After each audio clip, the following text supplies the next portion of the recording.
साधक के जीवन में जब साधना फलित होने लगती है, जब साधना फलित होने लगती है, तब यह स्थिति अनिवार्य रूप से आती है कि जब हम अपने आप को किसी थर्ड पर्सन के रूप में देखते हैं कि यह मैं नहीं हूं, कोई और है। यह सभी साधकों के जीवन में आता है। उन्हें लगता है कि यह मैं नहीं हूं, यह कोई और है। उस समय कुछ ऐसी स्विचिंग जैसी स्थिति भी बनती है शुरुआती दौर में कि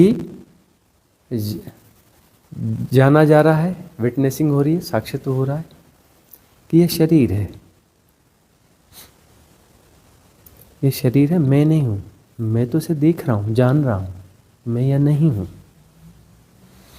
फिर किसी क्षण में शरीर में फिर से जुड़ाव हो जाता है, एसोसिएशन हो जाता है। फिर वहां से उधर देखा जाता है कौन था, वो था कौन, वो भीतर देखने की कोशिश होती है। शरीर के माध्यम से कन्फ्यूजन होता है कि मैं हूं कौन, यह हूं या यह हूं। मैं उसे देख रहा हूं कि वह मुझे देख रहा है। और जो शरीर उधर से देखेगा तो एक्चुअली वह तो सिर्फ एक अलग तरीके का देखना हुआ, वह देखना परिपूर्ण देखना नहीं होगा, वह उसे नहीं देख पाएगा शरीर। लेकिन कुछ जो है वो साइकोसोमेटिक प्रयास होंगे, उसमें कहीं लगेगा कि वो भीतर कुछ है, उसमें कुछ प्रोजेक्शन जैसा होगा। और यहाँ से जो देखा जा रहा है वह एक्चुअल है, एक वह जो है एक्चुअल है कि यह शरीर को देखा जा रहा है। मतलब यह कि शरीर से तादात्म्य टूटना चालू हुआ। इसका अर्थ क्या है? शरीर से तादात्म्य टूटना चालू हुआ है। यह बहुत सुंदर घटना है, अच्छी घटना है, साधक के जीवन में घटना ही चाहिए। यह घटना घट रही है, मतलब साधना अब गहराई में प्रवेश पा रही है। अब साधना में सचमुच गहरे जा रहे हैं, साधना में सचमुच दांव लगाया जा रहा है। साधना तो बहुत लोग करते हैं, है ना, सालों से कर रहे हैं, जीवन भर से कर रहे हैं, जन्मों जन्मों से कर रहे हैं, लेकिन बात बनती नहीं दिखती। बात बनती कब दिखेगी? जब यह घटेगा, अपने आप को थर्ड पर्सन के रूप में देखा जाएगा, तब बात बनने लगी। बात अब जो है बनने लग गई। ऐसी घटना घट गई तो इसका अर्थ होता है कि आधी यात्रा पूरी हो गई। क्योंकि सबसे जो बेसिक बैरियर है, इसे क्रॉस करना सबसे मुश्किल होता है। मैं शरीर हूं, यह जो एसोसिएशन है यह बड़ा मजबूत एसोसिएशन है। देखते नहीं हो, सारे भय शरीर से जुड़े हुए भय हैं। मृत्यु का भय, या कुछ भी धन की हानि होती है तो भी भय पैदा होता है। वह भय जो है कहीं न कहीं मृत्यु का भय होता है, क्योंकि धन से सुरक्षा महसूस होती है, धन के जाने से असुरक्षा महसूस होती है, तो वह भी मृत्यु का ही भय है, वह भी मृत्यु का ही भय है। संबंधों के टूटने का भय होता है। इसलिए कई लोग जो है ब्लैकमेल करते हैं, लेकिन तब भी उन्हें निभा रहे होते। उनकी कई चीज़ें पसंद नहीं होती, लेकिन आप निभा रहे होते। क्यों निभा रहे होते? कि कहीं ना कहीं सुरक्षा का भय भी है कि कहीं मौके पर साथ देंगे, भले ना दें वो, भले उस समय भी और समस्या पैदा करें। तो मिसयूज होता है संबंधों को भी, कई लोग संबंधों के कारण मिसयूज करते हैं। तो शरीर को बचाए रखने का बहुत दुराग्रह है। और मैं बचाए रखने का दुराग्रह क्यों है? यदि मैं शरीर हूं तो उसको बचाए रखने का दुराग्रह होगा। यदि मैं शरीर हूं तो उसको बचाए रखने का दुराग्रह होगा, क्योंकि शरीर नहीं रहेगा मतलब मैं नहीं रहूंगा। शरीर मर गया मतलब मैं मर गया। मेरी आइडेंटिटी शरीर के साथ है। यदि मैं मर गया तो शरीर मर गया। अब मुझे नहीं मरना है, क्योंकि दूसरा तो हम वहाँ तो कोई द्वैत है ही नहीं ना, एक किस्म से गौर से देखो तो मैं तो शरीर ही हूँ, है ना, मैं शरीर हूँ और शरीर मर गया मतलब मैं मर गया, बात खत्म हो गई। मुझे अपने आप को बचाना है ना। तो जो है यदि थर्ड पर्सन के रूप में अपने आप को देखना होगा, मतलब पहला एसोसिएशन शरीर का है, तो शरीर को देखा जा रहा है, यह मैं नहीं हूं। शरीर को थर्ड पर्सन के रूप में देखा जा रहा है, मतलब बहुत शानदार बात घट रही है, बात बनने लगी है, बात बनने लगी है। अब जो है इस बात को और आगे ले जाना है। कैसे? यदि शरीर की गतिविधियां तेज गति से हो रही हैं तो उनका विटनेस होना मुश्किल होता है शरीर का। क्यों? तेज गति से यदि शरीर की गतिविधियां हो रही हैं, इसका मतलब जो है रोबोटिक पैटर्न्स काम कर रहे हैं, सबकॉन्शियस माइंड की हैकिंग काम कर रही है। तो सबकॉन्शियस माइंड की हैकिंग जब काम करती है तो उस समय जो है बेहोशी हो जाती है, होश खो जाता है। तो उस समय शरीर, मैं शरीर नहीं हूं, यह बोध जो है काम नहीं करता। बोध के लिए होश चाहिए। बोध के लिए क्या चाहिए? होश। होश चाहिए, होश से बोध होता है। मैं शरीर नहीं हूं, यह एक बोध है। यह मैं नहीं हूं, यह एक बोध है। वह बोध जो है होश से आ रहा है, होश बढ़ रहा है, मतलब साधना सफल हो रही है, सुफल हो रही है। जिस भी साधना पद्धति को हम अपना रहे हैं वह साधना यदि काम कर रही है, सफल हो रही है, सुफल हो रही है, तो इसका अर्थ क्या होगा? इसका अर्थ यह होगा कि जो है साधना सफल हो रही है। सफल हो रही है तो मैं शरीर नहीं हूं, यह बोध जो है सघन होगा कि मैं शरीर नहीं हूं।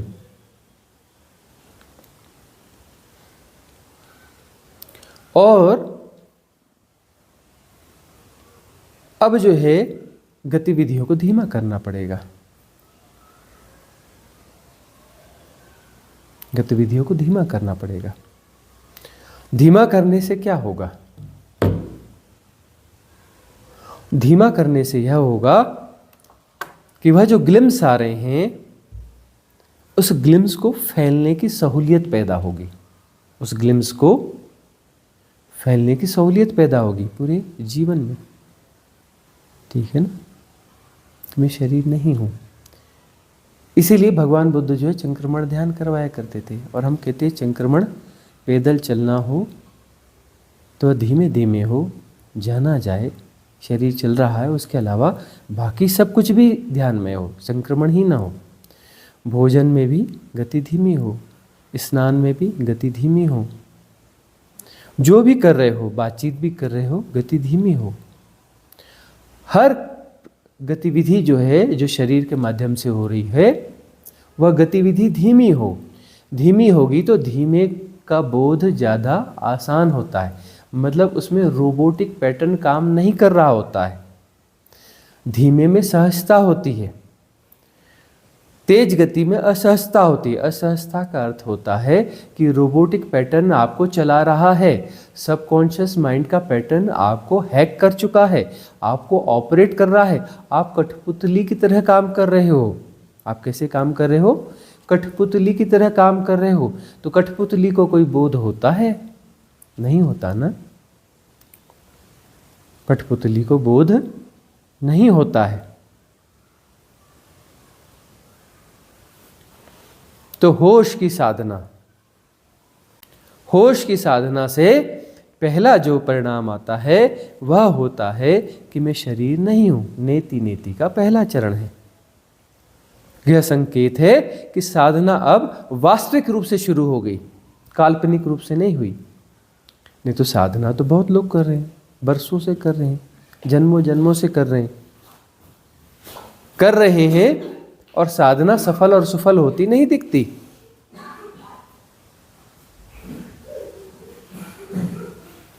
तो साधना जो है और सुफल हो, सघन हो, उसके लिए क्या करना है? पहला काम यह करना है, सारी गतिविधियों को सहजता पे ले आना है। सारी गतिविधियों को कहाँ ले आना है? सहजता में ले आना है। मतलब शारीरिक रूप से जो भी हम गतिविधियां करते हैं उनकी स्पीड कम करनी है। इसको हम दोहरा दोहरा के क्यों बोल रहे हैं? ये प्राइमरी बैरियर है, यही नहीं टूटता। काल्पनिक साधना बहुत कर सकते हो, काल्पनिक यात्राएं बहुत कर सकते हो। तो जो है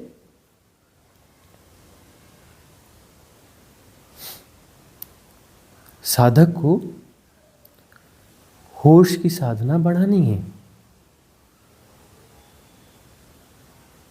होश की साधना बढ़ाने के लिए गतिविधि धीमी करनी है, रिलैक्स होना है, ठहरना है। ठहरना ही साक्षी है। ठहरने से ही साक्ष्यत्व पैदा होता है।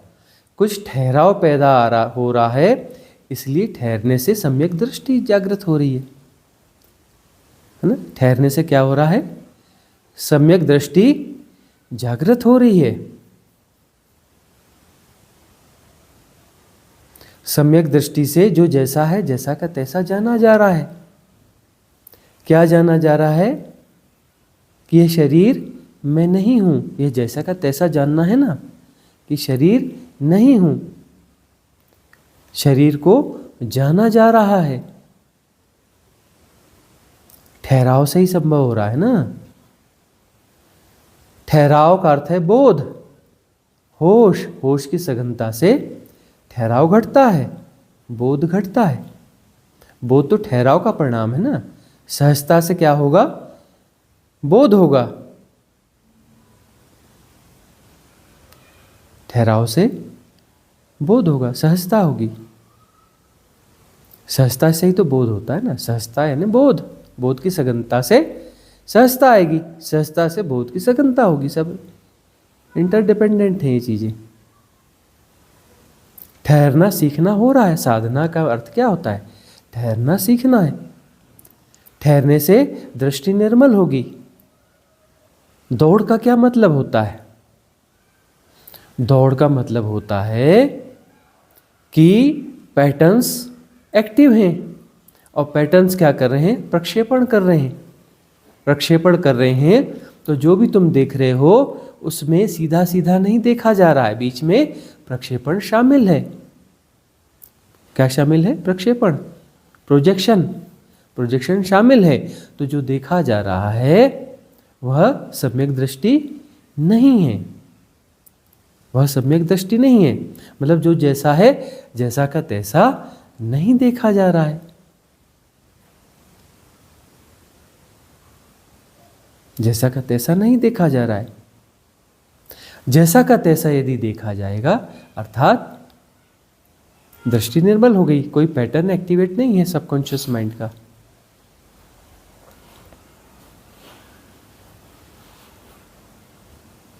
हैकिंग नहीं है। उससे यह जाना जा रहा है कि शरीर में नहीं हूं। ठहराव और बढ़ेगा, क्योंकि शरीर की गति तो एक लिमिटेड गति है। शरीर की गति जो है एक लिमिटेड गति है। मन की गति बहुत ज्यादा है, बहुत ज्यादा है।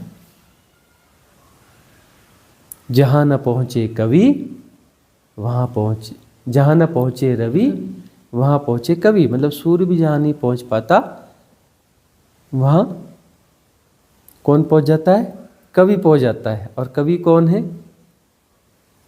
मन की एक प्योर स्थिति, मन है ना? मन की एक वृहद परिकल्पनात्मक स्थिति। मतलब मन का जो जितना ज़्यादा प्रयोग करता है वह हाइपोथेसिस में कहीं भी पहुंच सकता है। तो मन जो है एक क्षण में इधर एक क्षण में उधर, उसकी गति बहुत धीमी है, बहुत तेज है। मन की गति बहुत तेज है। मन की तेजी को समझने के लिए साधना में बहुत गहरे जाएंगे तो सतह पर आपको विचार दिखते हैं ना, एक के बाद एक स्वप्न दिखते हैं लगातार।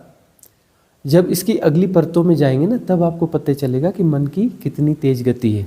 अभी आप देखते हैं कि 1 घंटे में 100 विचार आ गए, यह आप देखते हैं ना।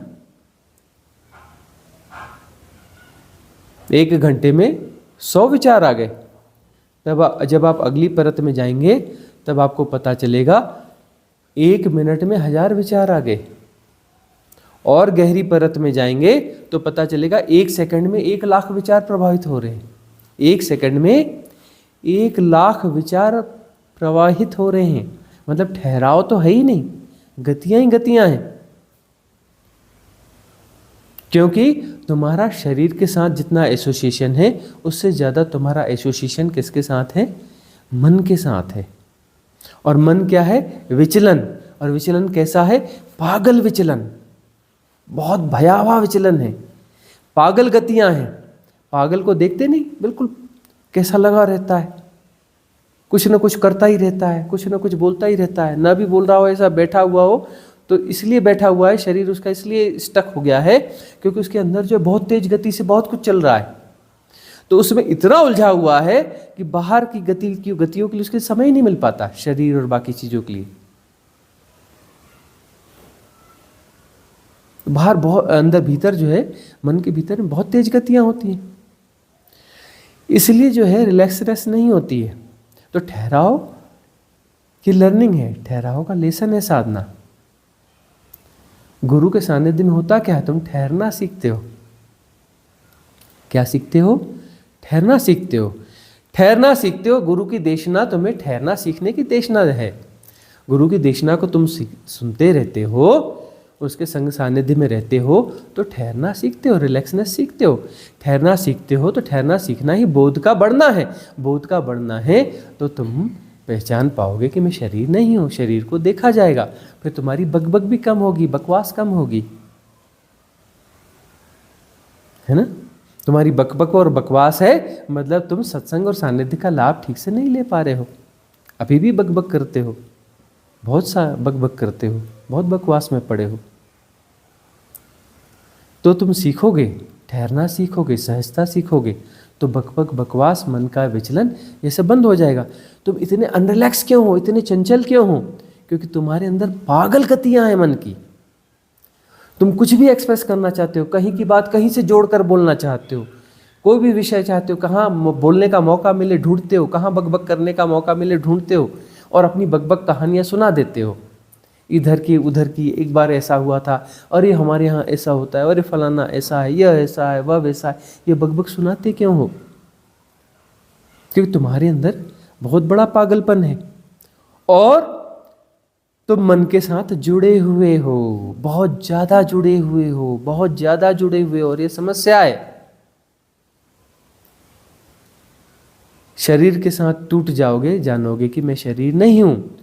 फिर मन के साथ टूटोगे, जानोगे कि मैं मन नहीं हूं। और जब जानोगे मैं मन नहीं हूं तो किसी विचार से नहीं जानोगे, किसी शब्द से नहीं जानोगे, क्योंकि शब्द और विचार सब मन की घटना है। वहां जाकर राइट विटनेसिंग पैदा होगी। वहां जाकर क्या पैदा होगा?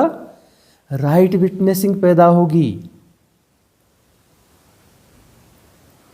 कि मैं मन नहीं हूं। और ठहरना सीखोगे।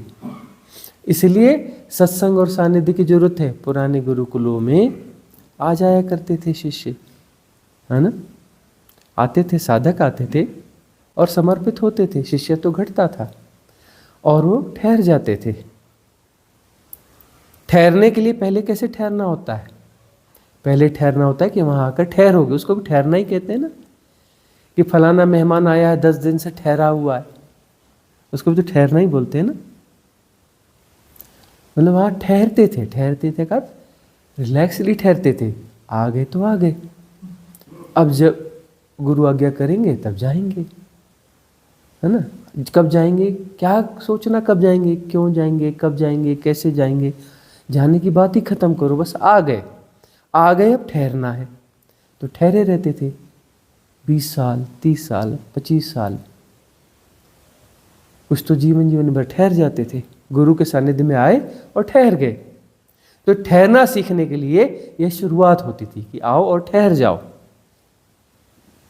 और संग सानिध्य में रहते रहते ठहरना सघन होगा, भीतर और ठहरोगे और ठहरोगे और ठहरोगे। ठहरते ठहरते पता चलेगा मैं शरीर नहीं हूं, मैं शरीर नहीं हूं। तो मरने का डर कम हो जाएगा, मृत्यु का डर कम हो जाएगा, क्योंकि मैं शरीर नहीं हूं। शरीर जाएगा, मैं तो शरीर को जानने वाला हूं। धीरे धीरे मन ठहर जाएगा, मन ठहर जाएगा तो डर का कारण ही खत्म हो जाएगा। मन में सारे विकार हैं, काम, क्रोध, मद, लोभ, मोह, दंभ, दर्प, गर्व, अहम, ईर्ष्या, द्वेष, बैर, मात्सर्य, घृणा, भय। ये विकार भी ठहर जाएंगे, शांत हो जाएंगे। शांत होंगे तो क्या हो जाएगा, ये सारे विकार अपने स्वरूप में आ जाएंगे। गायब मतलब कहीं उनको उठा के फेंक देना है, ऐसा नहीं। कुछ फेंकने का कुछ भी नहीं होता, व्यर्थ कुछ भी नहीं होता। इस सृष्टि में कुछ भी व्यर्थ नहीं है। न काम वासना व्यर्थ नहीं है। काम वासना तो बड़ी काम की चीज है जी। क्रोध बेकार चीज नहीं है, बड़े काम की चीज है। ये सारे विकार जो बोलते हैं ना, विकार बड़े काम की चीज हैं। क्षमता है, ताकत है, ताकत है। इसको राइट अलाइन होना है। इनको राइट अलाइन करना है क्या? नहीं, इनको राइट अलाइन होना है। राइट अलाइन करने से अलाइनमेंट और बिगड़ जाएगा। हाँ, आप प्रयास कर रहे हो, आप समझदार हो, आप राइट अलाइनमेंट का प्रयास कर रहे हो, है ना। लेकिन उससे क्या होगा, जो रॉन्ग अलाइनमेंट है और बिगड़ जाएगा। क्यों? क्योंकि राइट अलाइनमेंट का प्रयास कौन कर रहा है? रॉन्ग पर्सन कर रहा है। एक गलत व्यक्ति जो भी करेगा वो गलत ही होगा। एक गलत व्यक्ति जो भी करेगा गलत ही करेगा, उससे सही हो ही नहीं सकता। ठीक है, बहुत समझदार हो, है ना, इसलिए तो जन्म जन्म से भटक रहे हो, इसलिए तो इतने बहुत बेचैन हो, बहुत समझदार हो ना, है ना, परम ज्ञानी हो। इसलिए तो जीवन में चैन नहीं है, जीवन हराम है। इसलिए तो दुख है, इसलिए तो छटपटाहट है, इसलिए तो दौड़ भाग है, क्योंकि तुम परम ज्ञानी हो, महाज्ञानी हो, बहुत समझदार हो, इसलिए तो भटक रहे हो। इसलिए तुम ज्ञान पेलते हो जगह जगह, तुम्हारा ज्ञान कोई लेता नहीं। हाँ हाँ करते हैं, ऊपर ऊपर से दिखावा करते, कोई लेता नहीं, क्योंकि तुम्हारी समझदारी जो है कुछ अलग लेवल की समझदारी है। कोई भी लेने के लिए तैयार नहीं, कबाड़ के भाव में भी लेने के लिए तैयार नहीं है तुम्हारी समझदारी को। तुम्हारे जीवन में ही फूल नहीं खिला तुम्हारी समझदारी से, और तुम दूसरों को समझदारी और ज्ञान पिला रहे हो, तो दूसरे क्या ग्रहण करेंगे? इतने मूर्ख वो हैं। हाँ, संबंधों के कारण, हाँ जी, बहुत अच्छा बोल रहे हैं आप। बोलना पड़ता है, बोलना पड़ता है, कौन लेता है ना। तो क्या सीखना है? ठहरना सीखना है। क्या सीखना है? ठहरना सीखना है। तो ठहरना सीखते हो तो क्या ठहरता है? काम, क्रोध, मद, लोभ, मोह, ये सब क्या है? आवेग है ना। क्या है ये? आवेग है ना। आवेग का अर्थ है गतियां है ना। कौन सी गतियां हैं? पागल गतियां, है ना। मनोवेग, आवेग, है ना, वासना के आवेग, है ना, ये मनोवेग है ना। मनोवेग यानी तेज गति का प्रवाह। मन क्या है? तेज गति का प्रवाह। मनोवेग यानी तेज गति के प्रवाह।